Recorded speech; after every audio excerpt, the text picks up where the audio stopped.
Yo, you crazy, demand for labor is elastic. I order off touchscreens, not a behind-the-counter fat kid, not in every sector, so let's keep it scholastic. But a $15 wage in fast food would be rather drastic. They need a living wage, you don't care about the poor. They be emptying their paychecks every time they hit the store. A sense of morality is at this argument's core. That's why we absolutely need this rising price floor. Well, I've been rapping since high school and even middle school.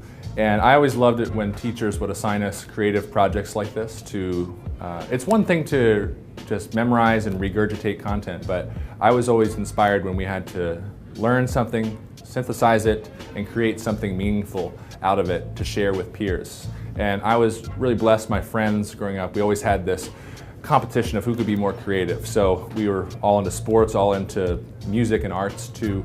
So I really felt fortunate to grow up in that sort of context. My buddies Phil and Dan, always pushing each other in that way. So, and when I became a teacher, it became immediately clear that this was going to be an asset for me, that I could do this with students. I started doing this when I was a student teacher at Christiana High School.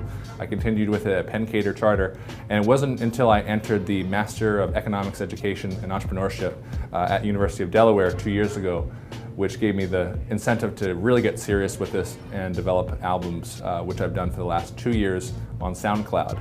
And that has been extremely tiring and rewarding and just loads of fun. I look forward to doing it for years to come.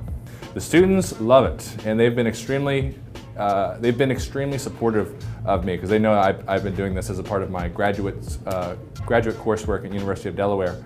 And it's just really gratifying to see them have fun in class with it, but it wouldn't be worth it for me if it was just fun. There needs to be a depth of content knowledge that is happening for it to be worthwhile.